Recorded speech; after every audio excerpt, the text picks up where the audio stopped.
The rain fell steadily over Chongqing on the morning of March 15, 2019.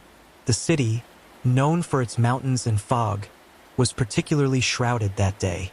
The Yangtze River cable cars swayed gently in the wind, carrying their usual morning commuters across the churning waters below. Nobody noticed anything unusual at first. The cable car system had been operating for decades, a beloved landmark connecting the two sides of the river. Thousands of people rode it daily, cramming into the small cabins for the 6-minute journey that saved them hours of traffic. Before we continue with this chilling story, I want to know, where are you listening from right now? What time is it in your part of the world? Leave a comment below and let me know.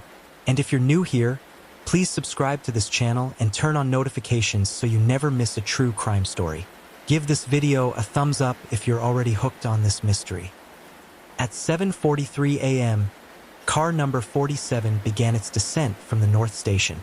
Inside were 17 passengers. Most were heading to work, clutching thermoses of tea, scrolling through their phones. The rain created a rhythmic soundtrack against the metal cabin, mixing with the hum of the cables overhead. Among the passengers was a woman in a red coat. She stood near the back corner, her face turned toward the foggy window. Later, witnesses would struggle to remember her features. She seemed ordinary, one would say. Forgettable, another would recall. But what happened in the next 6 minutes would make her unforgettable. At 7:44 a.m., a man in a business suit entered from the north entrance just as the doors were closing. He squeezed in, muttering apologies. He positioned himself near the center of the cabin. At 7:45 a.m., as the cable car reached its highest point over the river, someone screamed. The man in the business suit was on the floor. Blood pooled beneath him, mixing with the rainwater that had dripped from passengers' umbrellas. And the woman in the red coat was gone.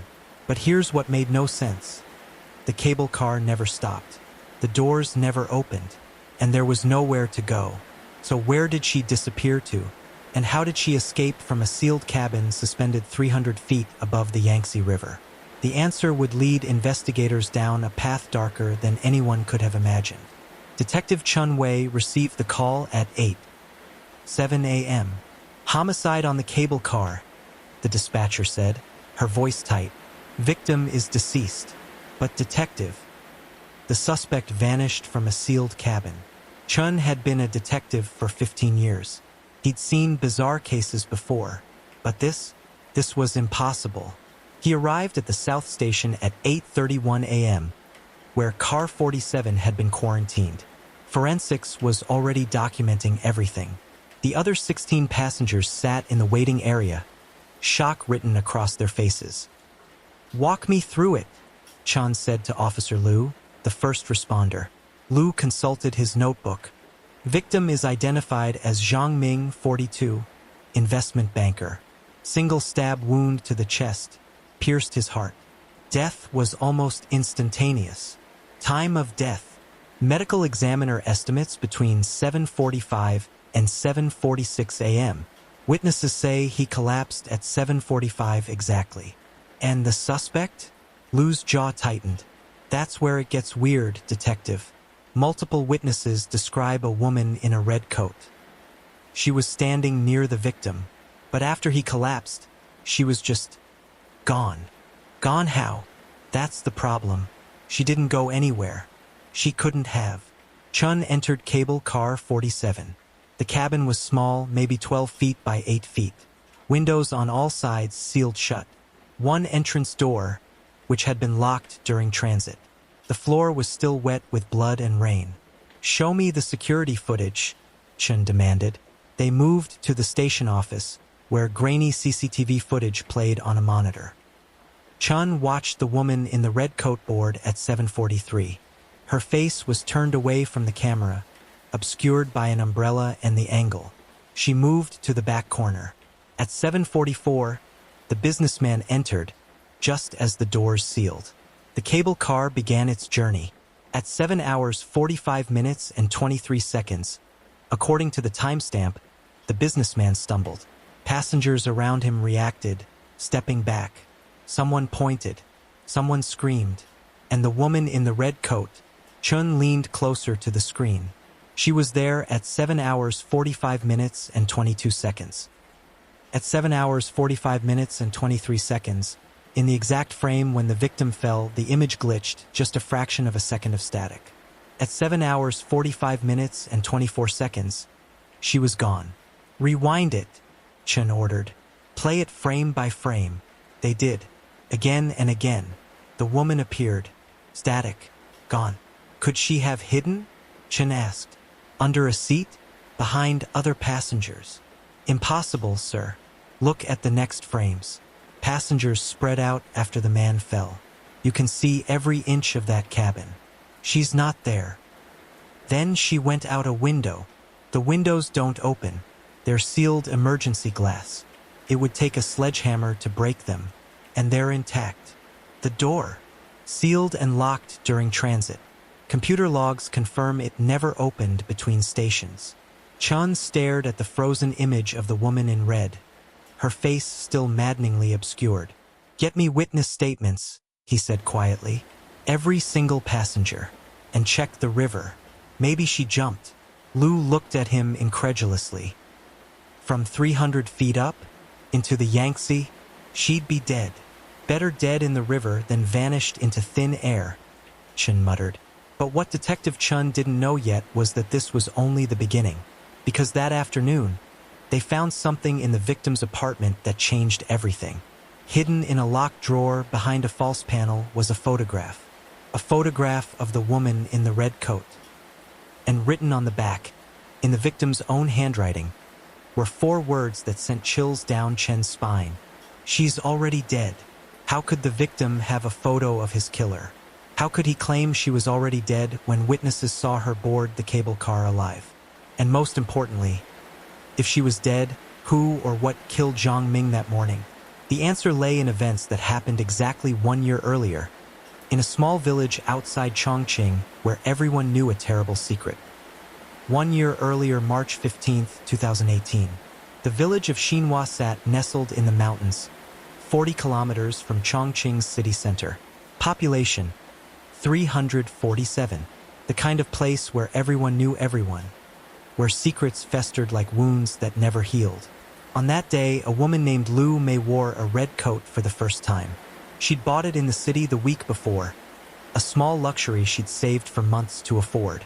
It was beautiful crimson wool with black buttons, elegant and warm. She'd planned to wear it to the Spring Festival celebration, but she never made it to the festival. At 3:30 p.m., Lu Mei left her small apartment above the general store. She carried a package wrapped in brown paper. Several villagers saw her walking toward the old cable car station. Not the modern one over the Yangtze, but an ancient, smaller one that connected Xinhua to the neighboring village. I'm curious, are you listening to this late at night, or perhaps during your commute? Drop a comment and let me know what time it is where you are. And if you haven't already, please hit that subscribe button and turn on notifications so you don't miss the next chapter of this haunting case. A quick like on this video really helps the channel grow. Where are you going? Old Mrs. Wang called out. To deliver something, Lu Mei replied, her voice quiet as always. I'll be back before dark. She never came back. At 6:47 p.m., the village cable car operator, a man named Feng, was closing up for the evening when he noticed something odd. Cable car 3, the smallest one, rarely used, was stuck halfway across the gorge. Probably the wind, he muttered. Activating the emergency retrieval system, the car slowly returned to the station. When Feng opened the door to check for mechanical issues, he found her. Lu Mei, in her beautiful red coat, lying on the floor, dead. A single stab wound to the chest. The package she'd been carrying was gone. The local police investigated, of course. But this was a small village with limited resources. The detective assigned to the case, a lazy man named Zhou who was 3 months from retirement, made a quick assessment. Suicide, he declared after a cursory investigation. But she was stabbed, the village chief protested. How does someone stab themselves in the chest and then hide the weapon? Depression, Zhou said with a dismissive wave. These young women, they get sad. They do crazy things. Case closed. The villagers knew better. They knew Lu Mei hadn't killed herself. They knew someone had murdered her. They also knew who. But in Xinhua, speaking certain truths could be dangerous. So they whispered instead. They shared glances. They avoided certain names. And they watched as Lu Mei was buried in the village cemetery, her red coat folded beside her. Nobody willing to speak the truth about what really happened that day. Among those at her funeral was a man named Zhang Ming. He stood at the back, away from the other mourners. His expensive suit stood out among the villagers' simpler clothes. He didn't cry, didn't speak, just watched as they lowered Lu Mei into the ground. Old Mrs. Wang saw him there. She noticed the way his hands trembled, the way he kept touching his chest, right over his heart, as if feeling for something. Guilt, she whispered to her husband. That's what guilt looks like. Hush, her husband warned. Don't speak of it. Not here. Not now. But Mrs. Wang had lived long enough to know that silence doesn't bury the truth. It only delays it. After the funeral, Zhang Ming returned to Chongqing. He went back to his life, his job, his apartment. He thought he could forget. But 3 months later, he started receiving letters. They came once a week, always on Tuesday, always in a plain envelope with no return address. Inside, a single sentence written in red ink. I'm coming back for you. Zhang dismissed them at first. A prank, a cruel joke. But then he started seeing her. Glimpses at first. A woman in a red coat in the crowd. There one moment, gone the next. Always at a distance. Always watching. He told himself it was his imagination. Stress. Guilt manifesting as hallucinations. Until the night he came home to find his apartment door open. On his kitchen table sat the same brown paper package Lu Mei had been carrying the day she died. Inside was a knife. The knife that had killed her. And a note that said, March 15th. Cable car. 7:45 a.m. Don't be late. Zhang Ming could have gone to the police. Could have confessed everything. Could have told the truth about what happened that day in the village cable car. But he didn't. Instead, he spent the next 6 months looking over his shoulder, jumping at shadows, seeing that red coat everywhere. And on March 15th, 2019, exactly 1 year after Lu Mei's death, he boarded cable car 47 at 7:44 a.m. because the note had promised him one thing. If he didn't show up, everyone he loved would die instead. So he went to meet his death. And she was waiting for him, just as she'd promised. A ghost in a red coat, come back for revenge. But here's what Detective Chun didn't know yet. Lu Mei wasn't the only victim, because in that village of whispers, 3 other people had died in the past year. 3 other people connected to what happened to Lu Mei, and all of them had received the same note before they died. All of them had seen the woman in red. All of them had died exactly as Lu Mei had, a single stab wound to the chest, in a locked cable car, with their killer vanishing into thin air. The Chongqing cable car murders weren't a single case. They were a pattern, a vendetta, a ghost story come to life. And Zhang Ming? He was just the latest victim. The question was, who would be next? Detective Chen Wei didn't sleep that night. He sat in his office, the photograph of the woman in red spread before him alongside the autopsy report, witness statements, and security footage frozen on his monitor. She's already dead. Zhang Ming's handwriting was neat, precise. The kind of handwriting that came from years of signing business documents. There was no shake to it, no panic. He'd written those words calmly, deliberately. Chun had already identified the woman in the photograph.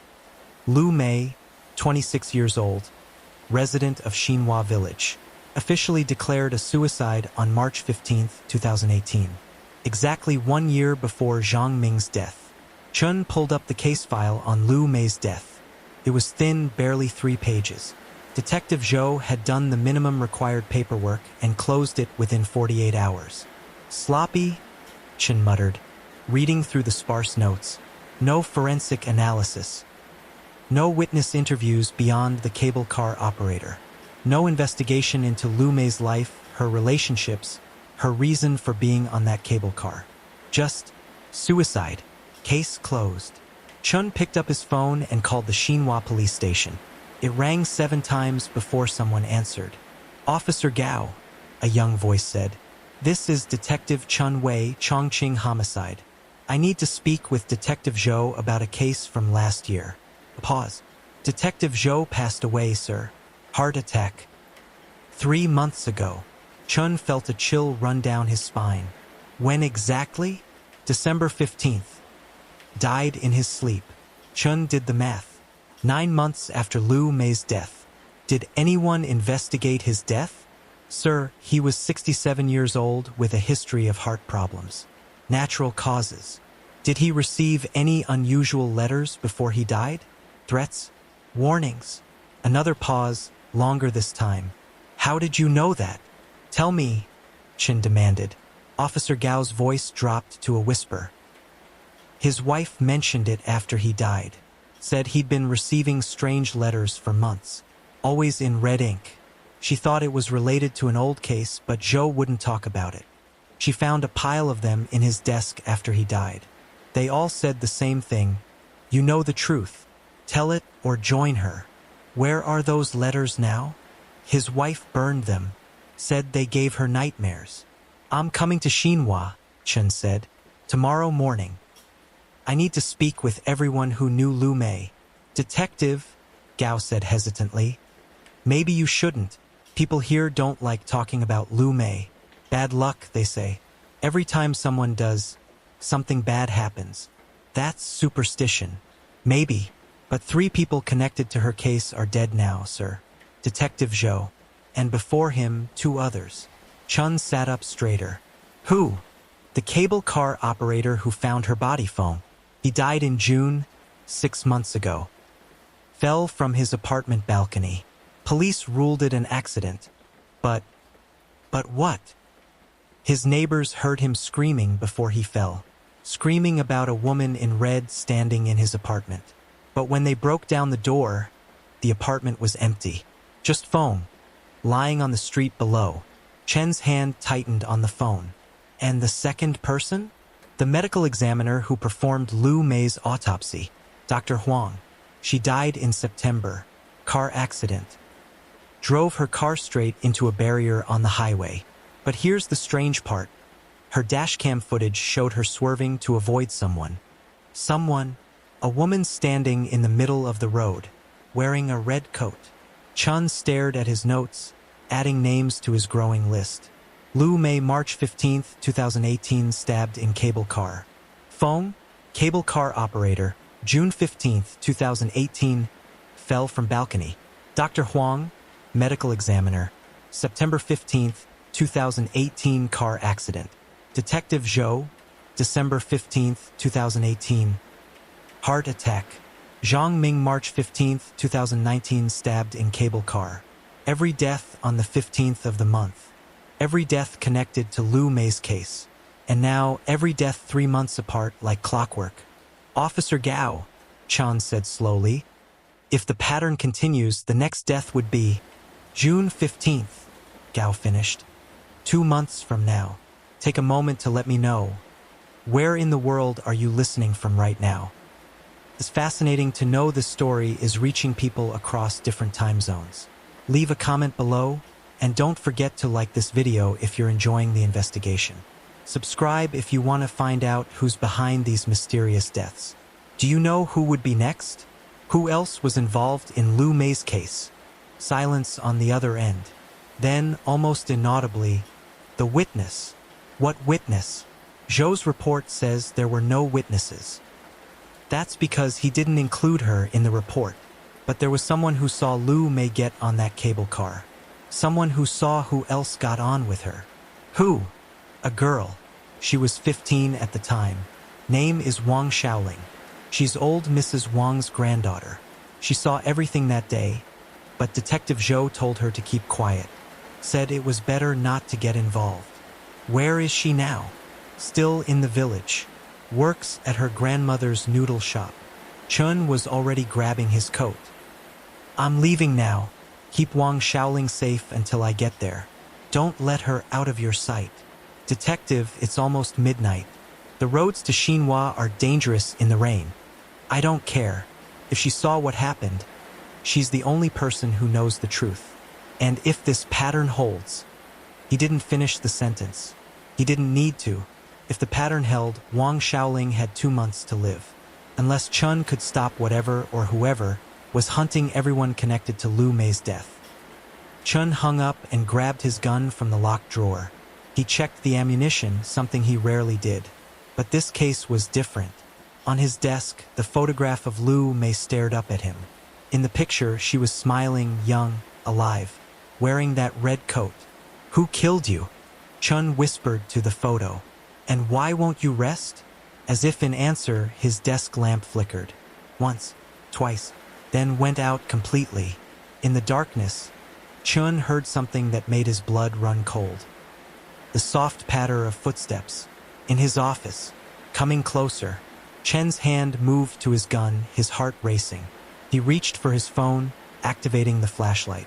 The beam cut through the darkness.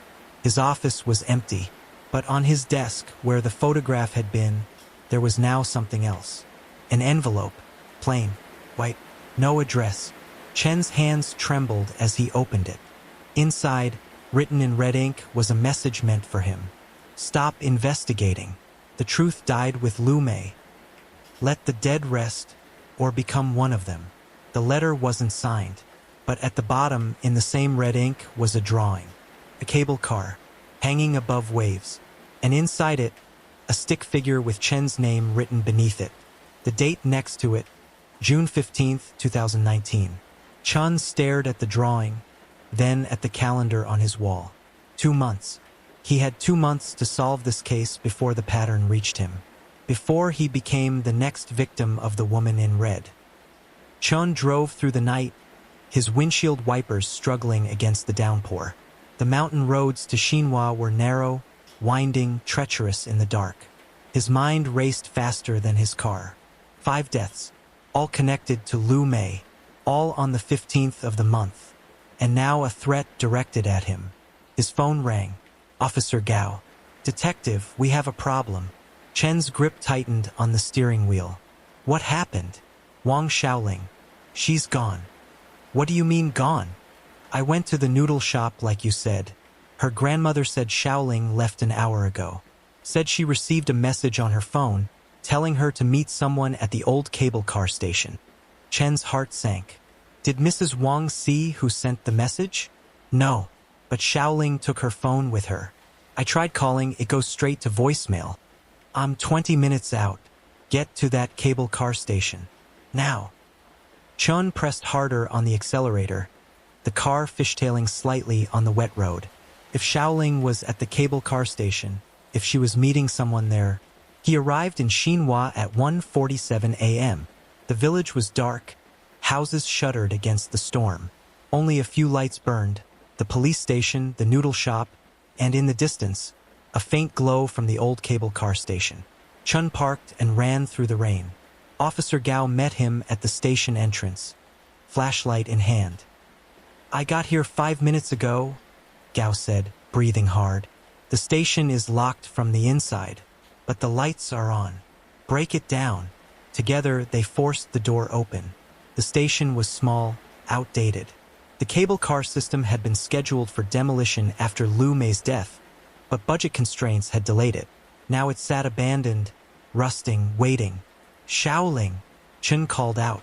His voice echoed in the empty building. No response. They moved deeper inside. Past the ticket counter, past the operator's booth, toward the platform where the cable cars docked. And there, on the platform, they found her.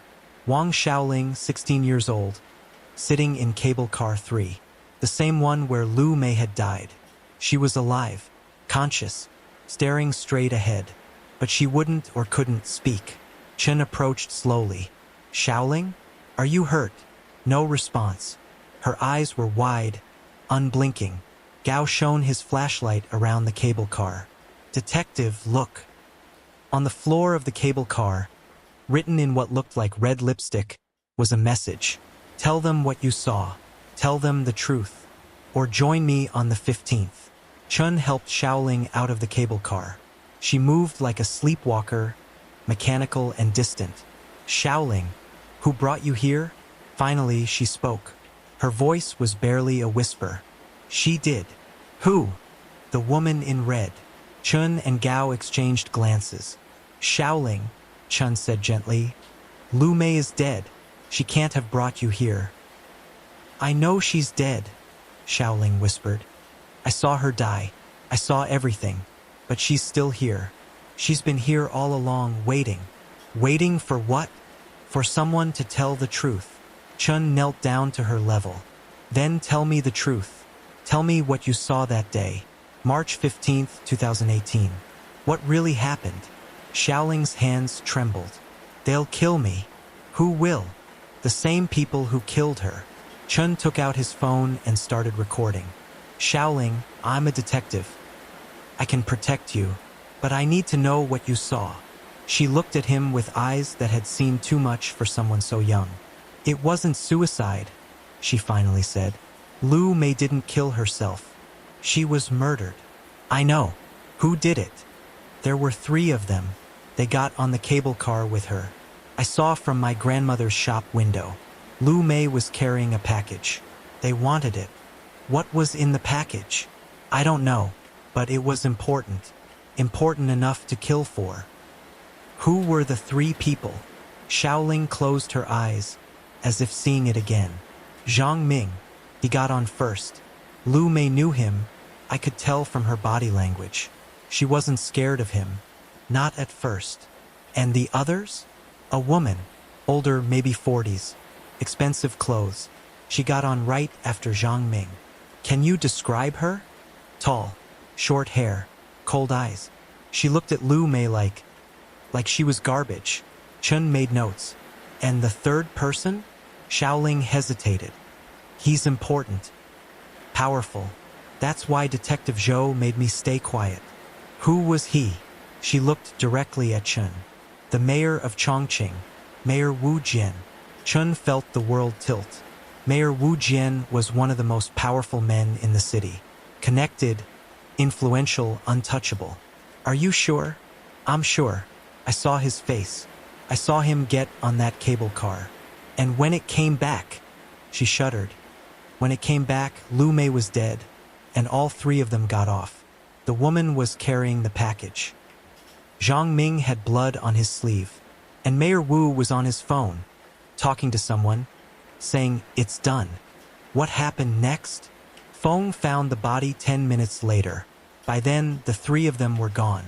Detective Zhou showed up, asked me what I saw. I told him. He said. She swallowed hard. He said if I ever told anyone, my whole family would disappear. He said Mayor Wu owns this village, owns the police, owns everything. So I stayed quiet. For a whole year? Until the letters started coming. Chun leaned forward. Letters? You received letters too. Xiaoling nodded.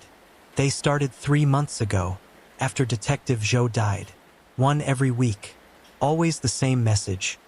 Tell the truth, or I'll tell it for you in blood. Do you still have them? I burned them, but it didn't matter.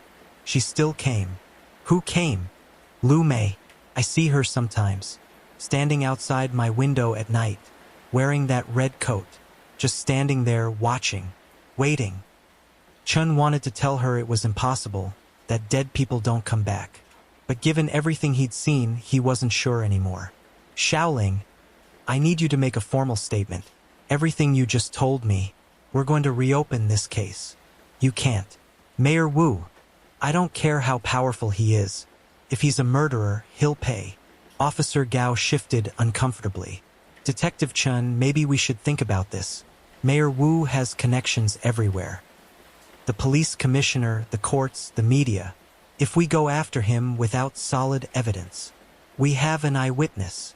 The testimony of a teenage girl who waited a year to come forward? Against the mayor of one of China's largest cities. Gao shook his head. It'll never stick, and we'll all lose our jobs. Or worse. Chun understood Gao's fear. Hell, he felt it too. But he'd made a promise to himself years ago. No matter how powerful the criminal, no matter how dangerous the case, he would pursue justice. Then we get more evidence, Chen said. We find the woman who was with Zhang Ming and Mayor Wu. We find the package. We build a case so solid they can't ignore it. And if we can't? Chen didn't answer, because they both knew the alternative. If they couldn't build a case against Mayor Wu, then the pattern would continue. More deaths, more victims, and Chen himself was now on that list. They took Xiaoling back to her grandmother's house. Mrs. Wang opened the door, her face etched with worry. "Thank heavens," she breathed, pulling Xiaoling into a tight embrace. "Mrs. Wang," Chen said, "I need to ask you about Lu Mei. What was in that package she was carrying?" The old woman's face hardened. "Some truths are better left buried, detective. With respect, ma'am, for people are dead. I can't let this continue." Mrs. Wang looked at him with ancient eyes. "5 people, detective. You forgot to count Lu Mei herself." She paused. That package contained evidence. Evidence of corruption. Mayor Wu was stealing money meant for village development. Millions of yuan. Lu Mei worked in the city administration office. She found the documents. She was taking them to a journalist. Why didn't she go to the police? Mrs. Wang laughed bitterly. Because Mayor Wu owns the police. Everyone knew it. Lu Mei's only chance was to expose him publicly. But she never got the chance. What happened to the documents? The woman who was with Zhang Ming and the mayor, her name is Chen Ling. She's the mayor's chief of staff. She took the package, destroyed the evidence, and they thought that was the end of it. But Lu Mei's spirit won't rest, Xiaoling whispered. She wants justice. Chen didn't believe in ghosts, didn't believe in supernatural revenge. Both believed in human guilt, in paranoia, in the way guilty conscience could drive people mad. "The deaths," he said slowly, working it out. "Someone has been killing everyone involved in Lu Mei's murder, making it look supernatural to cover their tracks. Or," Mrs. Wang said quietly, "maybe Lu Mei really is getting her revenge. You don't know how angry spirits work, detective. You don't know what the dead can do when they've been wronged." Chen left Xinhua as dawn broke, his mind churning with information. He had a witness. He had motive. He had the identities of 3 killers, Zhang Ming, now dead, Mayor Wu, and Chen Ling. But he had no evidence, no documents, no proof. And in 2 months, on June 15th, he would become the next target. Unless he could find Chen Ling, make her talk, get her to testify against Mayor Wu. But when Chen ran her name through the police database back in Chongqing, he found something chilling. Chen Ling had disappeared 3 months ago, last seen on March 14th, 2019. The day before Zhang Ming died, which meant Chen Ling was either the killer, the one orchestrating these deaths to look like supernatural revenge, or she was already dead, another victim of the woman in red. And if she was dead, then Mayor Wu was next. Chen checked the calendar. Today was April 3rd. The next 15th was in 12 days. He had 12 days to find Chen Ling, dead or alive. 12 days to solve a murder that defied logic. 12 days before someone else died. But as Chen drove back to the city, he didn't notice the car following him. Didn't see the figure in the back seat. A woman, wearing a red coat, watching him in the rearview mirror, smiling. Chen didn't go home. Instead, he drove directly to Mayor Wu's office building in downtown Chongqing. It was 6:47 a.m. The building was just opening, security guards doing their morning rounds. Chen flashed his badge at the front desk. "I need to speak with Mayor Wu." The receptionist, a young woman with perfect makeup, smiled politely. "I'm sorry, detective. The mayor doesn't take appointments without. This isn't an appointment. This is a murder investigation." Her smile faltered. I'll call his assistant." 5 minutes later, Chen was being escorted to the top floor by a nervous aide. The elevator ride felt eternal, each floor ding another second ticking down on his invisible countdown. The mayor's office was exactly what Chen expected. Massive, ornate windows overlooking the entire city. Behind a mahogany desk sat Wu Jian, 52 years old, silver hair, sharp suit, sharper eyes. Detective Chun, Wu said, not standing. This is unexpected. I'm investigating a murder, Mayor Wu. Zhang Ming. Terrible business. I heard about it. Cable car incident. Correct. It was murder. Of course. That's why we have excellent detectives like yourself.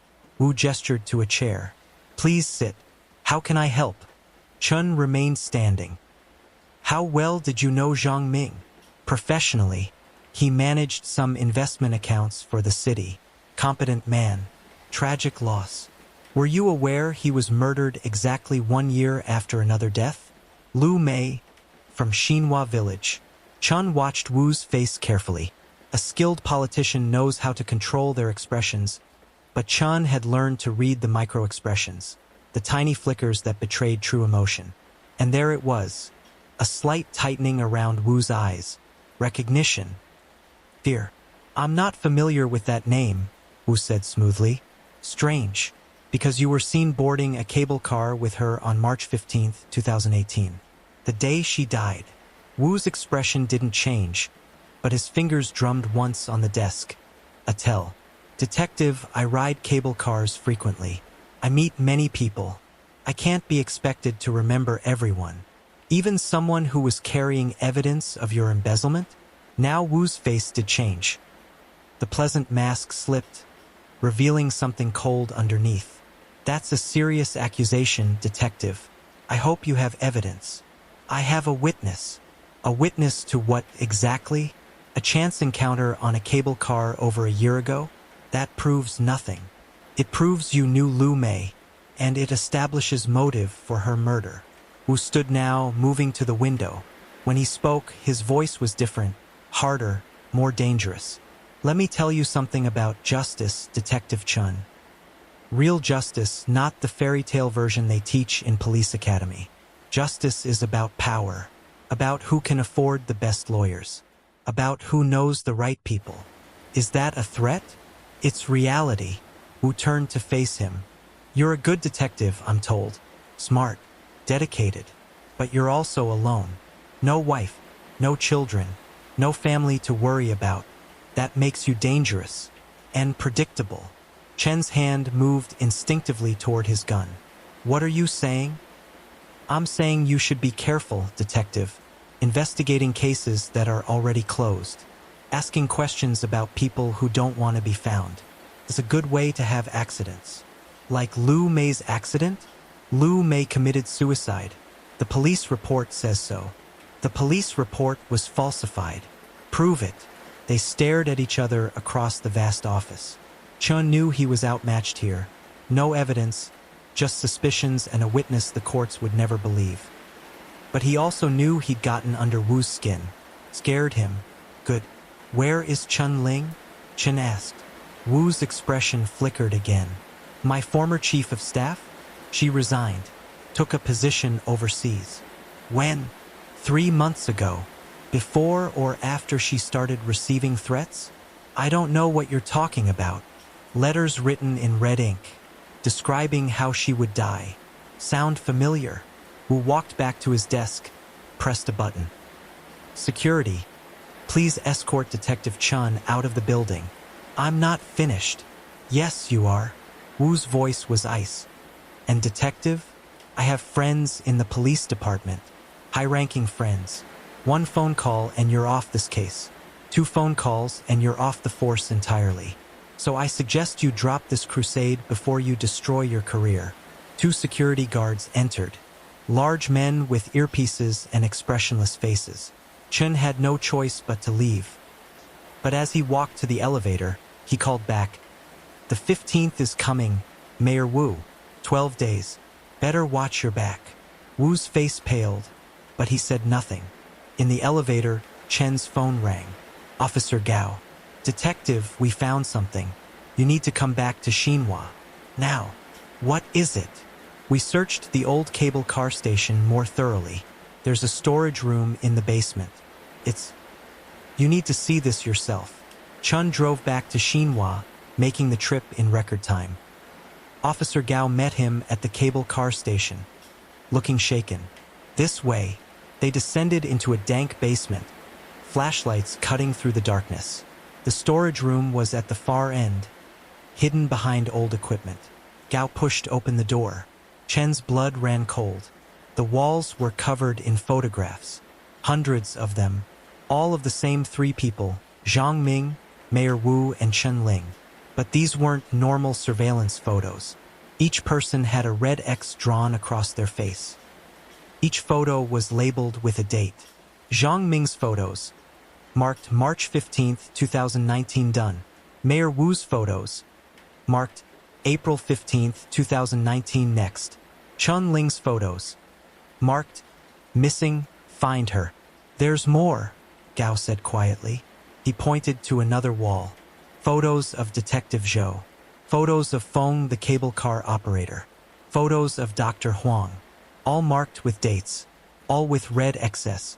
All dated the day they died. Someone has been planning this for over a year, Chen whispered. Methodically killing everyone involved in Lu Mei's death. But who? Gao asked. Who would go to these lengths? Chen's flashlight swept across the room, landing on a desk in the corner. On it sat a laptop, still open, still running. Chen approached carefully. The screen showed a document, a list. Zhang Ming, investment banker who helped launder Wu's stolen money. Mayor Wu Jian, primary thief, orchestrated Lu Mei's murder. Chen Ling, Wu's enforcer, stabbed Lu Mei. Detective Zhou covered up the murder. Feng helped dispose of evidence. Dr. Huang falsified autopsy report. Detective Chen Wei, wildcard, investigating too closely. Chen's name at the bottom made his skin crawl. But below the list was something else. A video file labeled Watch ME. Chen clicked it. The video was grainy, clearly recorded on a phone. It showed the interior of Cable Car 3, the old village cable car. Lu Mei's voice. Please, I just want to tell the truth. I don't want any trouble. Chen Ling's voice. Too late for that. Zhang Ming. Give us the package. Lu Mei, no. People need to know what he's done. The sound of a struggle. Lu Mei screaming. Then Mayor Wu's voice. Calm and cold. Do it. A wet sound. Lu Mei gasping. The phone camera shook, then steadied, showing Lu Mei on the floor, blood spreading across her red coat. The video ended. Chen stared at the black screen, his hands trembling. This is it, he breathed. This is the evidence we need. Lu Mei recorded her own murder. But how did this get here? Gao asked.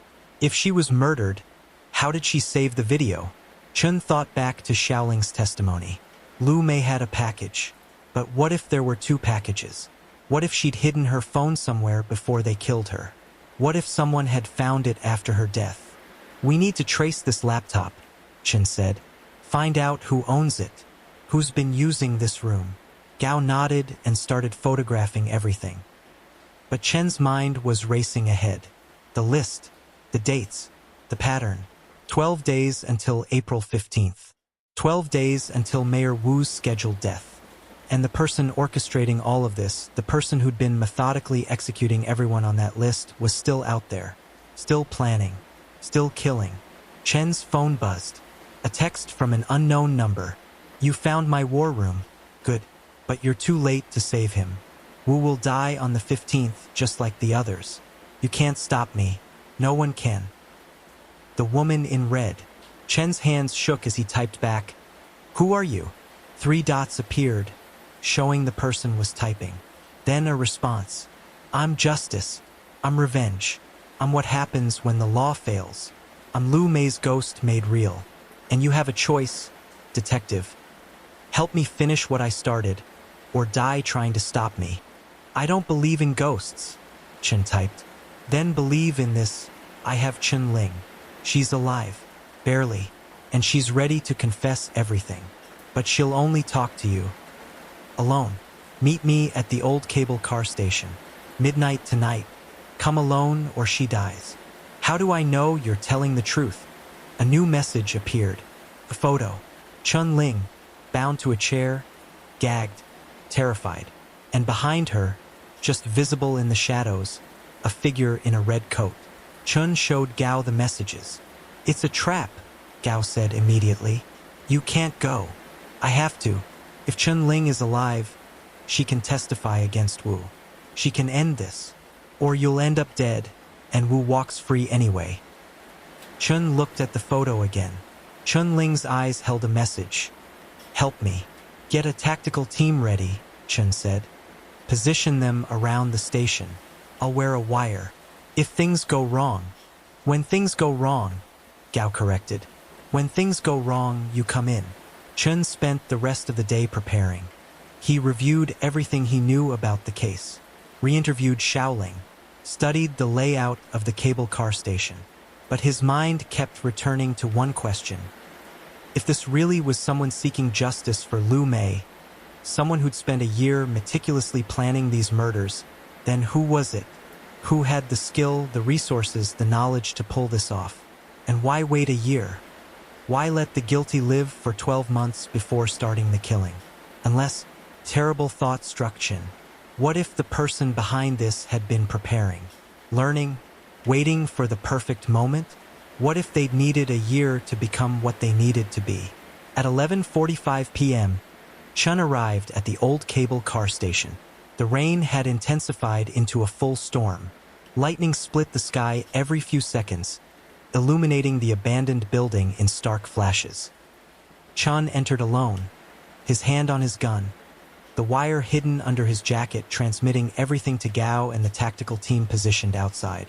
"I'm here," he called out. "Where's Chun Ling?" Silence. Then, from the darkness near Cable Car 3, a voice. "Welcome, Detective. I've been waiting for you." A figure stepped into view. Not the woman in the red coat. Someone else entirely. Someone Chin recognized. And in that moment, he understood everything. But by then, it was too late. The figure stepped fully into the light, and Chen's heart stopped. It was a woman mid-20s with Lu Mei's eyes, the same delicate features, the same determined expression. "You don't remember me, Detective," she said. "But I remember you. You came to Xinhua 2 years ago, investigating a theft at the general store. I was working there." Lu Mei's younger sister, Lu Jing. Chen's mind raced back. Yes, he remembered. A routine case, a missing cash register. He'd closed it in 2 days. "Lu Jing," he said slowly, "you're behind all this." "All what, Detective? Justice? Yes. Murder? That's what the law would call it. But I call it balance." She gestured to the chair where Chun Ling sat bound and gagged. "She's ready to talk, to tell you everything. About how they killed my sister. About the corruption. About the cover-up." Chun kept his hand near his gun. "Then let her talk. Let's do this the right way. Legal testimony. A trial." Lu Jing laughed bitterly. "The right way? Like how Detective Zhou did it right. Like how the law protected my sister." She pulled something from her pocket. A knife. The same knife from the evidence photos. "This is the knife that killed Lu Mei. Chin Ling used it. Now she gets to feel what my sister felt." "Don't do this." "Why not? You've seen the video. You know what they did. Zhang Ming is dead. Zhou is dead. Feng and Dr. Huang are dead. All of them paid for what they did to Lu Mei. Mayor Wu is next. And then..." She looked at Chun Ling with cold fury. Then her. Chun moved slowly, hands visible. "Lu Jing, I understand your pain." "No, you don't." Her voice cracked. "Lu Mei was all I had. Our parents died when we were young. She raised me, worked 2 jobs to put me through school. And when she found evidence of Wu's corruption, she thought she was doing the right thing. She thought truth mattered. Justice mattered." Tears streamed down Lu Jing's face. "They killed her for it. Stabbed her and threw her away like garbage. Then they made it look like suicide. Like she was weak. Like she gave up. So you spent a year planning revenge." "Not revenge. Justice. I spent a year learning, studying. I read every forensics manual, every book on criminal investigation. I learned how to follow people without being seen, how to create fear, how to kill and disappear. She touched the red coat she wore. Lu Mei's coat. I wear it to remind them, to make them see her face before they die. The supernatural elements. The vanishing from the cable car. How did you do it? Lu Jing smiled slightly. Magic? No, just misdirection. Zhang Ming was so terrified, so convinced he was seeing a ghost, that he didn't notice what was really happening. I wore the coat onto the cable car. After I stabbed him, I took it off. There was a black jacket underneath. I stuffed the coat into another passenger's bag in the chaos. When everyone was focused on Zhang Ming dying, I became just another scared passenger. Different clothes, different posture. People see what they expect to see. Chun glanced at Chun Ling, whose eyes were wide with terror above the gag. And the others? Zhou, Feng, Dr. Huang. Guilty makes people careless. Zhou was so paranoid he was having a heart attack anyway. I just helped it along. A little something in his evening tea. Feng? He really did fall. I was in his apartment when it happened. Showed him Lu Mei's video. He panicked, ran for the window. Dr. Huang saw me in the road because I wanted her to. Made her swerve right into that barrier. The calculation, the cold precision. This wasn't a grieving sister acting on impulse.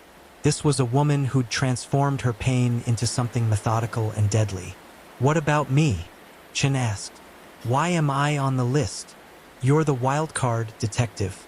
You're actually trying to solve this. Really solve it. Not cover it up. Not take bribes. That makes you dangerous. But also, she hesitated, also useful. You can do what I can't. You can arrest Mayor Wu. Make this legal. Make it matter. Then help me. Give me Chun Ling's testimony. Let's build a case that will stick. And what happens to me? You'll face trial for murder. Multiple counts. So I get justice for Lu Mei, and then spend the rest of my life in prison? Lu Jing shook her head. No, my plan is better. Wu dies on the 15th. Chun Ling confesses everything before she dies. And I disappear. Ghost stories don't go to prison, detective. Chun heard movement outside. The tactical team getting into position.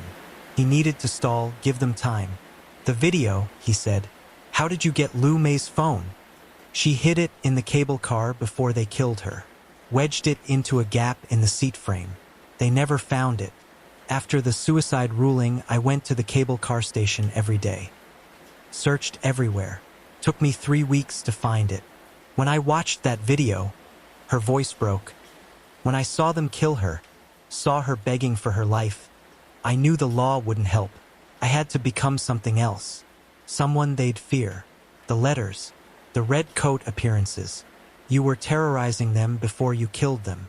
They deserved to feel fear, to know death was coming, to live with guilt eating them alive. Lu Jing walked closer to Chun Ling, knife gleaming. This one especially. She's the one who actually stabbed Lu Mei. Zhang Ming held her down. Wu gave the order. But Chun Ling? She smiled when she did it. I saw it on the video. Chun Ling made muffled sounds behind the gag, shaking her head frantically. Let me talk to her, Chen said. Let me get her confession on record. Then we both win. She pays for what she did. And you're not a murderer. I'm already a murderer 4 times over, detective. What's 2 more? But you're not a killer by nature. You're a woman who lost everything and did what she thought was necessary. There's a difference. Lu Jing studied him. You really believe that? I do. And I think Lu Mei would want you to live. To have a life. Not throw it away on revenge. How dare you tell me what my sister would want? The door burst open. The tactical team flooded in, rifles raised. Drop the knife. Hands where we can see them. Everything happened in seconds. Lu Jing grabbed Chun Ling, knife to her throat. Officers surrounded them. Chun raised his hands, trying to calm the situation. Everyone stop, Chun shouted. Lu Jing, don't do this. It's over. It's not over until Wu is dead. Wu is already under arrest, Chun lied. We got him an hour ago, charged with Lu Mei's murder based on the video evidence. It's over. You won. Lu Jing's eyes searched his face. You're lying. I'm not. Check your phone. Check the news. It's everywhere. She hesitated, and in that moment of doubt, Chen moved. He was faster than Lu Jing expected, knocking the knife away, pulling her back. The tactical team rushed in, separating them, cuffing Lu Jing's hands. No, she screamed. Wu needs to die. He needs to pay. He will, Chen said quietly, but through justice, real justice, not murder. As they led Lu Jing away, she looked at Chen with devastating clarity. You lied. Wu isn't arrested. Not yet, but he will be. I promise you that. Your promises mean nothing. The system failed Lu Mei. It will fail again. Chen watched her go, feeling the weight of those words, because she was right. The system had failed Lu Mei, and it might fail again. Chen removed Chen Ling's gag as medics checked her for injuries. She gasped for air, tears streaming down her face. She's insane. She was going to kill me. But she didn't, Chen said coldly. Now you're going to tell me everything that happened to Lu Mei, every detail. I want a lawyer. You'll get one. But first talk. Unless you want to take your chances with Lu Jing finding a way to finish what she started. Chen Ling's face paled. She looked around the old cable car station, at the same cable car where Lu Mei died. This is where it happened, isn't it? Chen asked. Right here. You, Zhang Ming, and Mayor Wu got on this cable car with Lu Mei. What happened next? Chen Ling's shoulders sagged. The fight went out of her. She had documents, Chen Ling whispered. Proof of Wu's embezzlement.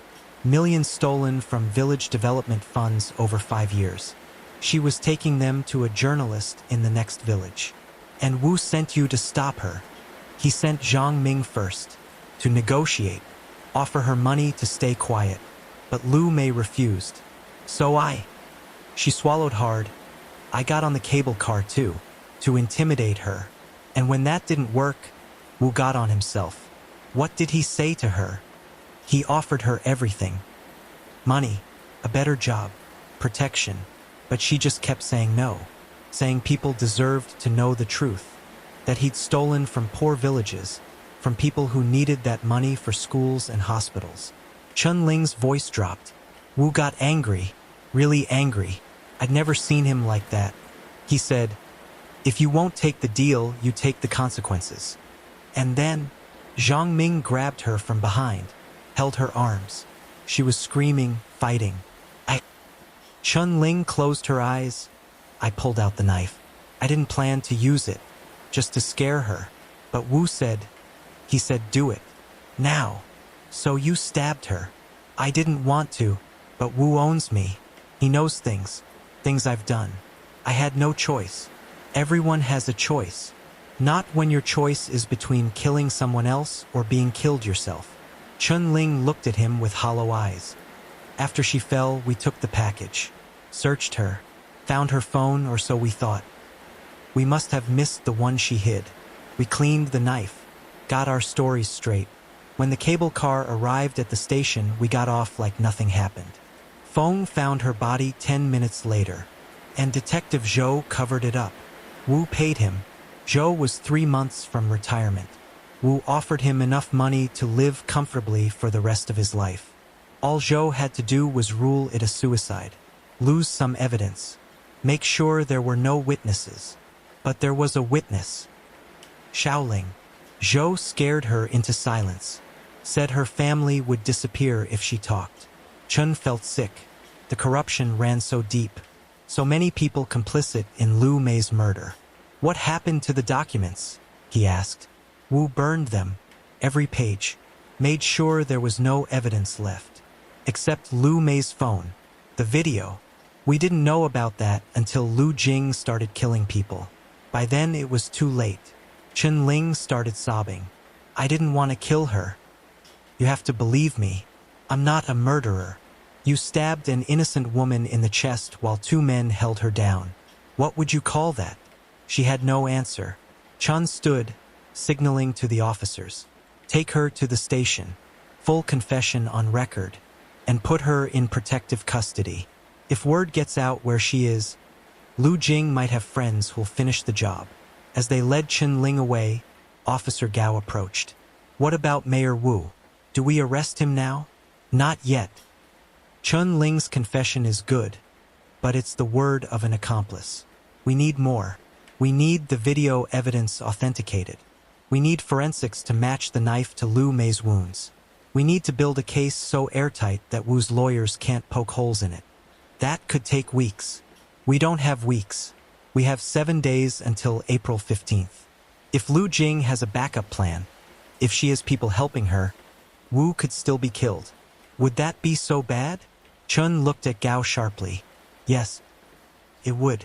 Because if we let vigilantes decide justice, we're no better than the corrupt officials we're trying to stop. But even as he said it, Chun wondered if he believed it. Lu Jing's words echoed in his mind. The system failed Lu Mei. It will fail again. What if she was right? What if the only way to get real justice was to step outside the law? Chun shook his head, clearing the thought. No, he was a detective. He believed in evidence, trials, due process. Even when the system was broken, it could be fixed. It had to be. 3 days later, Chun had everything he needed. The video authenticated by 3 independent forensic experts. The knife matched to Lu Mei's wounds. Xiaoling's testimony recorded and notarized. Chun Ling's confession corroborated by phone records. Every piece of evidence documented, cross-referenced, bulletproof. On April 12th, Chun walked into the police commissioner's office with the full case file. Commissioner Wang listened to everything, watched the video, read the reports. This is compelling, Wang admitted. It's conclusive. I need an arrest warrant for Mayor Wu. Wang leaned back in his chair.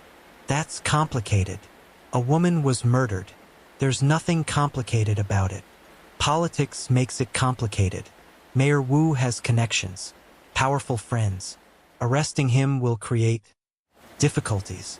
So we let him get away with murder because it's inconvenient? I'm saying we need to be strategic, build an even stronger case, coordinate with higher authorities. In other words, you're stalling. Wang's face hardened. Watch your tone, detective. I'm not a detective anymore, remember? You fired me, so I don't have to watch my tone. Chen stood. Here's what's going to happen. I'm taking this evidence to the media. Tomorrow. If you want to get credit for the arrest, you'll do it today. If not, I'll make sure everyone knows the police refused to act. That's insubordination. I already told you. I don't work for you anymore. I work for truth. Chun walked out, leaving the commissioner fuming. 6 hours later, Mayor Wu was arrested. The media circus was instant. Every news outlet covered it. The video went viral. Public outrage exploded. Wu's lawyers screamed about tainted evidence and trial by media. But the charges stuck. Murder, conspiracy, corruption, obstruction of justice. The trial began 2 weeks later. Chun sat in the gallery every day watching justice finally catch up to Wu. The prosecution presented the video, Chun Ling's confession, Xiaoling's testimony, phone records, financial evidence. Wu's defense tried everything, claimed the video was fabricated, attacked the credibility of witnesses, argued that Wu had tried to stop the murder. But the evidence was overwhelming. On day 8 of the trial, the jury deliberated for 6 hours. The verdict, guilty on all counts. Wu's face went white. His lawyers sagged in defeat. The judge set sentencing for 2 weeks later. As guards led Wu away in handcuffs, he looked at Chun one last time. Not with anger, but with something like recognition. They both knew the truth. Chun had saved Wu's life by exposing him publicly before Lu Jing could kill him. Justice through the legal system, not through vigilante murder. 2 weeks later, the courthouse was packed for Wu's sentencing. Lu Jing was brought from detention to hear the verdict. She sat in the gallery, still wearing that red coat, her expression unreadable. The judge began, Wu Jian, you have been found guilty of conspiracy to commit murder, first-degree murder, and corruption. Before I pronounce sentence, does the victim's family wish to make a statement? Lu Jing stood, guards tensed. Your Honor, my sister Lu Mei believed in the law. She believed truth mattered, that justice was possible. She died because powerful people thought they were above both. Lu Jing looked at Wu. I spent a year trying to get revenge. I killed people. I became what I hated. And it didn't bring Lu Mei back. It didn't heal anything. She turned to the judge. Detective Chun showed me that real justice isn't revenge. It's this public trial. The truth exposed. A guilty man facing consequences. I ask that you give Wu the maximum sentence. Not for revenge, but because that's what justice requires. She sat down, tears streaming down her face. The judge nodded. Wu Jian, please stand. Wu stood on shaking legs. You abused your position to steal from the poorest citizens. When Lu Mei discovered your crimes, you orchestrated her murder. You corrupted police officials and medical examiners to cover it up. Your actions represent the worst abuse of public trust. The judge paused. The law allows me to sentence you to death for first-degree murder. However, considering your age and the non-violent nature of your other crimes, I sentence you as follows. Life in prison without possibility of parole for the murder charge. 20 additional years for corruption. Sentences to run consecutively. Wu collapsed into his chair. Additionally, all assets obtained through corrupt means will be seized and returned to the villages you stole from. You will spend the rest of your life in prison, contemplating the lives you destroyed. The gavel fell. It was over. As they led Wu away, Chun felt a strange mix of emotions. Relief, vindication, but also sadness that it had taken so much. A woman's death, multiple murders, his own career to get here. Outside the courthouse, reporters swarmed. Mr. Chun, how do you feel about the verdict? Justice was served. That's all that matters. Do you regret losing your job over this case? No. Some things are worth more than a career. What will you do now? Chun smiled slightly. I'm not sure yet. But I'll find something. 6 months later, October 2019. Chun Wei sat in his new office, a small space above a tea shop in downtown Chongqing. The sign on the door read, Chun Wei Private Investigations Truth Matters. His first client walked in at 9 a.m. A woman in her 30s, nervous, clutching a folder. Mr. Chun? My name is Wang Hui. My sister was murdered 6 months ago. The police ruled it suicide, but I know it wasn't. Chun gestured to a chair. Tell me everything. Wang Hui's sister, Wang Lin, had been an accountant at a construction company. She'd discovered the company was using substandard materials in a new apartment complex, pocketing the difference. When she threatened to go public, she died. Fell from her balcony. The police said she jumped, Wang Hui said. But my sister wasn't suicidal. She was engaged, planning her wedding. Do you have any evidence of the corruption? No, but I know she'd compiled documents. They must have taken them after they killed her. Chun took the case. The investigation led him to the construction company's CEO, a man named Zhao Peng. Rich, connected, untouchable. Just like Wu. Chen dug deeper, found witnesses, found phone records, found evidence of the substandard materials that could cause the building to collapse in an earthquake. He compiled everything and went public. The story broke. Zhao Peng was arrested. The construction company collapsed. Another corrupt official brought down. Another family getting justice. Word spread. More clients came. People who'd been wronged by powerful figures.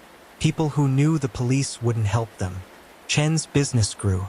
And 6 months after that, Lu Jing was released from detention pending her trial. She came to Chen's office. I need a job, she said. I need purpose. Will you train me to be an investigator? Chen studied her. The woman who'd killed 4 people seeking justice for her sister. Why should I trust you? Because I understand now. Revenge doesn't heal, but exposing truth does. I want to do what Lu Mei tried to do. Help people. Fight corruption. The right way this time. Chun thought about second chances, about redemption. All right, he said finally. But you follow my rules. No violence. No shortcuts. We do everything legally. I understand. And you'll face trial for your crimes. If you're convicted, you'll serve your time. I know, and I'll accept whatever punishment comes. But until then, let me help. Let me make Lu Mei's death mean something. Chun nodded. Then welcome to Chun Wei Investigations. 1 year later, April 15th, 2020. Exactly 2 years after Lu Mei's murder. Lu Jing's trial began on a rainy day. The public was conflicted. She'd murdered 4 people, but she'd also exposed corruption and brought down a murderer. Was she a vigilante hero or a cold-blooded killer? Chun attended as a witness, testifying about the pattern of murders, the evidence, Lu Jing's confession. The defense argued justification, that Lu Jing's murders, while illegal, were understandable given the circumstances. The prosecution argued cold premeditation, that Lu Jing had spent a year planning methodical executions. On day 3, Lu Jing took the stand. Miss Lu, her attorney began, why did you kill Zhang Ming? Because he helped murder my sister and faced no consequences. The law declared her death a suicide. No investigation, no justice, so I became the justice. Did you feel you had any other option? I went to the police. I showed them evidence. They said the case was closed. I went to journalists. They said without official confirmation, they couldn't publish. I went to lawyers. They said I had no standing. Lu Jing's voice was steady. The system failed Lu Mei completely, so I did what I thought was necessary. Do you regret your actions? Lu Jing was quiet for a long moment. I regret that I had to do them. I regret that the system failed so completely that murder seemed like the only option. But do I regret seeking justice for my sister? No, never. The prosecution's cross-examination was brutal. You stalked these people for months, correct? I watched them, yes. You sent threatening letters designed to cause psychological distress. I wanted them to feel fear, like Lu Mei felt fear. You planned their deaths meticulously. This wasn't passion. This was calculated murder. I wanted to be sure they were guilty. And you appointed yourself judge, jury, and executioner. Someone had to. The trial lasted 12 days. The jury deliberated for 2 days. The verdict: guilty on all counts with mitigating circumstances. The mitigating circumstances notation meant the jury believed Lu Jing had some justification. Even though her actions were criminal, the judge sentenced her to 25 years in prison, with possibility of parole after 15. As guards led Lu Jing from the courtroom, she looked at Chun. She mouthed, "Thank you." For what? Chun wondered. For trying to do things the right way. For proving that sometimes the system works. Or for giving her purpose before she went to prison. He nodded back. She'd made terrible choices. But she'd also exposed truth, brought down corruption, changed the system even if just a little. Lu Mei would be proud of that, at least. 2 years later, April 2022, Chun was working late when he received a call from Inspector Fong. "We have a situation. Someone's copying Lu Jing's methods." "What do you mean?" "A businessman was found dead this morning. Single stab wound to the chest. Message written on the wall. Justice for Wang Lin. And get this, his office was locked from the inside. No way in or out. Another locked room murder? Exactly like Lu Mei's case. And the victim, Zhao Peng, was accused of corruption. His company was using substandard materials in construction projects." Chun felt a chill. "That's Wang Lin's case. I investigated that 2 years ago. Got Zhao arrested. He was released 6 months ago. Lawyers got the charges dismissed on a technicality. So someone decided to execute him instead. Looks that way. And Chin? They left a red coat at the scene. Chun arrived at the crime scene within the hour. The office was exactly as Fong described. Locked from inside. Zhao's body on the floor. Blood pooling around him. And draped over a chair, a red coat. Has anyone talked to Lu Jing? Chen asked. She's still in prison. Her cell was locked all night. She couldn't have done this. Then someone's copying her methods. Who knew about Wang Lin's case? Her sister Wang Hui. She hired you originally. They brought Wang Hui in for questioning. She broke down immediately. He got away with it, she sobbed. Zhao killed my sister and walked free because he could afford better lawyers. What was I supposed to do? Not murder him, Chen said quietly. Why not? Lu Jing murdered the people who killed her sister, and everyone calls her brave. A hero. Why is it different when I do it? Because Lu Jing's victims had never been prosecuted. Yours had. The system was working, even if slowly. The system let him go. On a technicality, we could have appealed, built a stronger case, tried again. And how long would that take? Years? While he lived free, Chen had no good answer, because she was right. The system was still broken, still slow, still corruptible. And Lu Jing's example had shown people that there was another way, faster way, a more permanent way. Wang Hui was charged with murder. Her trial was quick. Guilty verdict. 20 years in prison. But the message was sent. Lu Jing's methods were spreading. People frustrated with the legal system were taking justice into their own hands. And they were citing Lu Mei's case as justification. Over the next year, 5 more murders followed the same pattern. Corrupt officials, locked rooms, messages about justice, redcoats left at the scene, copycat killers, all inspired by Lu Jing's crusade. Chen visited Lu Jing in prison. This has to stop, he said. People are using your example to justify murder. I know, Lu Jing said quietly. I've been following the news. I never wanted this. Then help me stop it. Write a statement. Tell people that what you did was wrong, that they shouldn't follow your example. Will they listen? Some will, some won't, but you have to try. Lu Jing spent a week writing. When she was done, she had a 3-page letter that was published in every major newspaper in China. It began, "To those who see me as a hero, I am not." She explained her regret, her understanding that revenge had solved nothing, her plea for people to work within the system, no matter how broken it seemed. "Violence only creates more pain," she wrote. "Please don't make my mistakes." The letter went viral. Some people praised her honesty. Others accused her of weakness. And the murders continued. Chen realized that words weren't enough. The system itself had to change, had to become more responsive, more trustworthy. Otherwise, frustrated citizens would keep taking justice into their own hands. He began working with reform advocates, pushing for better whistleblower protections, faster prosecution of corruption cases, greater transparency in government. Small changes, but changes nonetheless. I want to take a moment here and ask you, where are you listening to this from right now? What time is it in your part of the world? Are you drifting off to sleep? Or are you wide awake? Caught up in the story? Leave me a comment and let me know. And if you've made it this far, please subscribe to the channel and turn on notifications. We're approaching the final chapters, and you won't want to miss how this all concludes. Hit that like button if Lu Jing's letter moved you. Meanwhile, Inspector Fong called with news. We tracked down the source of the redcoats. Someone's manufacturing them, sending them to people who've lost loved ones to corruption. Who? That's the thing. We can't trace it back to a single person.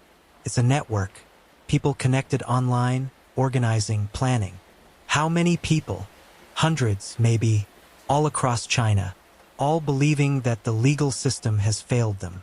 So what do? I don't know, Chen. You can't arrest an entire movement. Chen hung up, feeling the weight of it all. Lu Mei had died trying to expose one corrupt mayor. Now, for years later, her death had inspired a nationwide movement of vigilante justice. Was that her legacy? Violence in the name of truth? Or was there still hope that people could be convinced to work within the system? Chen didn't know anymore. All he knew was that the fight was far from over. April 15, 2023. 5 years since Lu Mei's death. Chun received a package at his office. Inside was a red coat and a note. Thank you for trying to do things the right way. But sometimes the old ways are necessary. Meet me at the Xinhua Memorial tonight at midnight. Come alone. A believer. Chun called Inspector Fong. It's a trap, she said immediately. Probably, but I need to talk to whoever this is. Try to convince them to stop. Or they'll kill you. Maybe, but I have to try. That night, Chun drove to Xinhua village. The memorial was empty at midnight, rain falling gently on Lu Mei's statue. He waited. At 12:15, a figure approached. Woman, mid-40s, wearing a red coat. Mr. Chun, thank you for coming. Who are you? My name doesn't matter. I'm just one of many. People who believe Lu Jing had the right idea, even if she regrets it now. Murder isn't justice, isn't it? Tell that to the families who finally got closure when their loved ones' killers died. Tell that to the villages that got their stolen money back when the thief was executed. The law could have done that. Could have, but wouldn't. We've seen it over and over. Corrupt officials getting away with murder because they're rich or connected or both.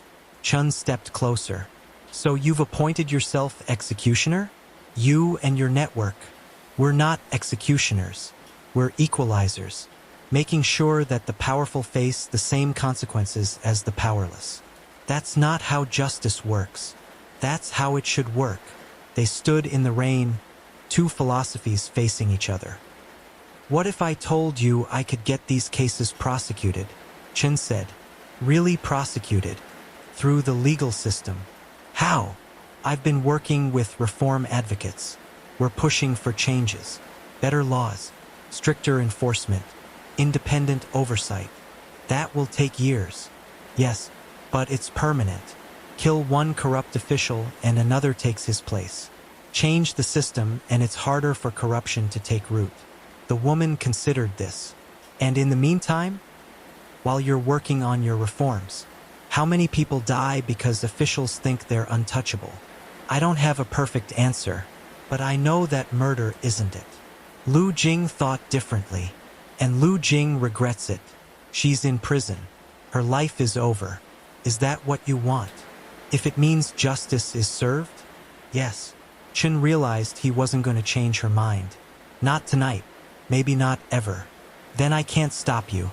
But I can promise you this. Every murder you commit, I'll investigate.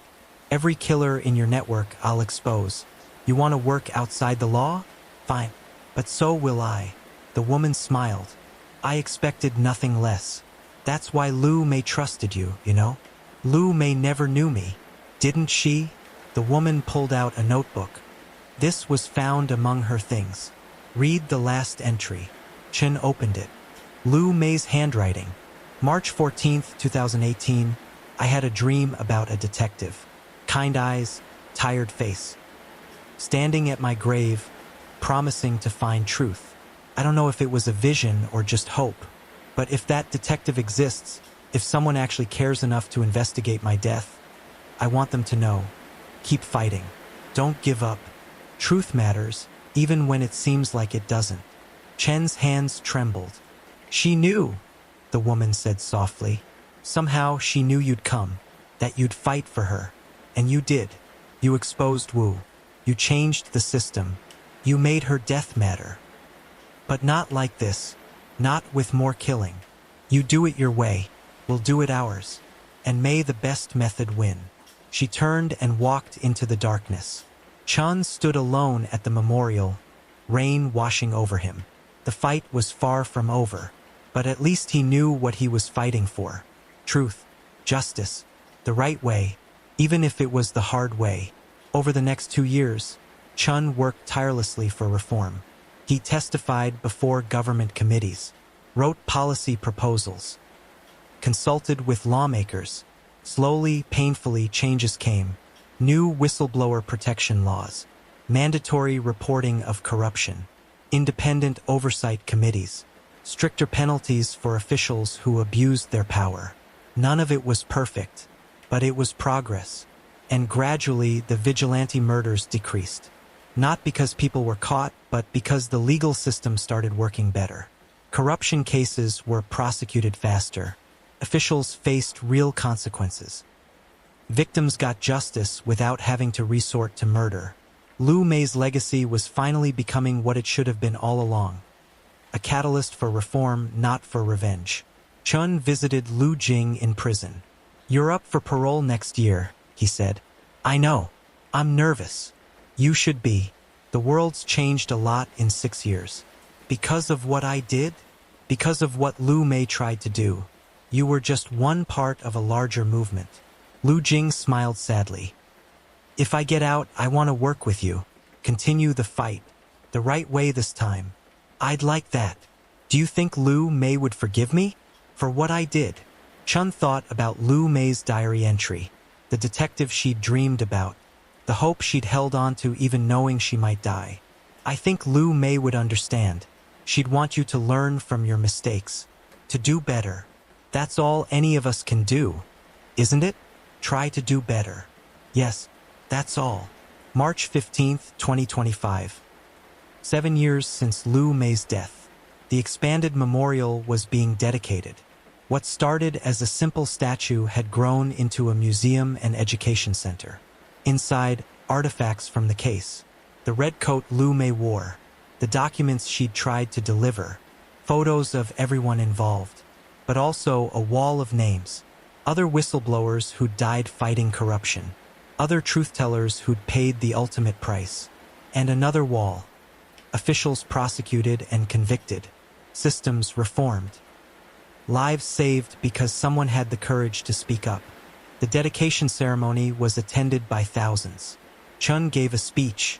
7 years ago, Lu Mei died in a cable car, trying to do the right thing. Her death should have been covered up.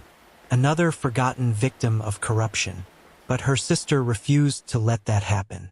And yes, Lu Jing made terrible choices in seeking justice. Choices she regrets and has paid for. But Lu Jing also proved something important. That people care. That they're willing to fight for truth, even when the system seems hopeless. Our job is to make sure that fight happens through legal means. Through reform, not revenge. Through truth, not violence. This memorial stands as a reminder of what Lu Mei tried to do, of the price she paid, and of the changes her courage inspired. Let it inspire us to keep fighting, to keep demanding better from our systems and our leaders, to keep believing that truth matters, because it does. It always has. It always will. The crowd applauded. As Chun walked through the museum later, he saw young students taking notes, learning about the case, about justice and corruption and the price of speaking truth. One student approached him. "Mr. Chun, I want to be an investigator like you. How do I start?" Chun smiled. "You start by believing that truth matters, by refusing to accept corruption as normal, by being willing to fight for what's right, even when it's hard." Did Lu Mei teach you that? She did. And if you remember her story, she'll teach you too. The student nodded, taking it all in. Chun watched him go, feeling hopeful. A new generation was learning, growing up with Lu Mei's story as an example. Maybe they'd do better than his generation had. Maybe they'd build a system that didn't need vigilantes. A system where whistleblowers survived, where truth was protected, where justice was real. It was a nice dream. And unlike 7 years ago, it felt almost possible. Lu Jing was released on parole in late 2025, after serving 6 years. She walked out of prison gates into sunshine, Chun waiting for her. "Ready?" he asked. "As I'll ever be." They drove to Chen's office, now expanded into a full agency with 10 investigators. "Welcome to Chun Wei Investigations," he said. "You'll start as a researcher. Background checks, document review, that sort of thing. If you do well, we'll train you as a field investigator. I won't let you down. I know." Lu Jing proved herself quickly. Her analytical mind and attention to detail made her excellent at research. Within 6 months, she was working cases. A year after her release, Chun made an announcement. We're expanding, becoming a non-profit foundation, the Chun Wei Foundation for Justice. Foundation, Lu Jing asked, to support whistleblowers. Provide them with legal protection, safe houses, investigative resources. Everything they need to come forward safely. That's ambitious. It's necessary. There are hundreds of potential Lu mice out there. People with evidence of corruption but too scared to come forward. We need to show them it's possible to survive. How will we fund it? Donations from people whose cases we've solved. Grants from reform organizations. I've been setting it up for months. The foundation launched in early 2027. Within a year, they'd protected 23 whistleblowers, exposed corruption in 12 different government agencies, helped prosecute 47 corrupt officials. Lu Mei's legacy finally being honored the way it should have been all along. April 15, 2028. 10 years since Lu Mei's death. Chun Wei, now 58 years old, sat in his office reviewing a new case. A high school teacher named Li Na had discovered the principal was embezzling school funds. She'd compiled evidence and wanted to go public, but she was terrified. What if they kill me? She asked during their first meeting. Like they killed Lu Mei? They won't, Chen said firmly, because we've learned from Lu Mei's case. We have protocols now, protection, safe houses, legal teams. But Lu Mei had evidence too. And she still died. Lu Mei was alone. You're not. You have an entire foundation supporting you. Li Na looked at Lu Jing, who sat in on the meeting. You're Lu Mei's sister? I am. I'm sorry for what happened to her. Thank you. But don't let her death scare you from doing the right thing. Let it teach you how to do it safely. Over the next 3 months, they built the case, authenticated Li Na's evidence, got additional testimony from other teachers, coordinated with prosecutors and journalists. When they went public, the story exploded. The principal was arrested within hours. School funds were recovered. Li Na was hailed as a hero, and she survived. No attempts on her life, no cover-ups, just swift, decisive justice. This is what success looks like, Chan told his team. A whistleblower who comes forward and lives to see justice served. Lu Mei would be proud, Lu Jing added. Chen nodded. 10 years ago, Lu Mei had died trying to do what Li Na just accomplished. 10 years of work, of reform, of fighting for change. And finally, the system worked the way it should have from the beginning. Was it perfect? No. Were there still corrupt officials? Yes. But it was better. Measurably, significantly better. And that was Lu Mei's true legacy. Not the murders that followed her death. Not the vigilante justice that her case inspired. But the reforms, the protections, the belief that truth could win against power. That was worth everything. March 15, 2029. 11 years since Lu Mei's death. Chun Wei stood at the memorial for what he knew would be the last time. His health was failing. Heart problems. The doctors had given him months, not years. But he'd lived long enough to see this day. The completion of the memorial's expansion. The dedication of new exhibits about whistleblower protection and legal reform. Thousands had gathered. Government officials who'd been reformed. Whistleblowers who'd been protected. Families who'd gotten justice. All because of Lu Mei's courage 11 years ago. Lu Jing delivered the keynote speech. My sister died believing in truth, in justice, in the idea that one person could make a difference. For a long time, I thought the only way to honor her was through revenge. I was wrong. The real way to honor Lu Mei is through the work we're doing here. Protecting truth-tellers, reforming broken systems, making sure her death meant something. This memorial isn't just about looking back. It's about moving forward. About inspiring the next generation to speak truth, to fight corruption, to demand better. Lu Mei's courage started something. It's up to us to finish it. The crowd stood and applauded. As the ceremony ended, Chun walked one last time to Lu Mei's statue. He placed a single white flower at its base. Thank you, he whispered, for giving my life purpose. for showing me what real courage looks like, for believing that truth matters, even when it seems like it doesn't. The statue stood silent, eternal, documents raised high toward the sky, a symbol of hope, a reminder that one person can make a difference, that truth can win against power, that justice, though delayed, is still worth fighting for. Chun felt Lu Jing's hand on his shoulder. "Ready to go?" she asked gently. "Yes," he said. "I'm ready." As they walked away from the memorial, rain began to fall. Gentle, cleansing, eternal. Just like that morning 11 years ago when everything began. But this time, the rain felt different. Not ominous, but peaceful. A reminder that after every storm comes renewal. After every death comes legacy.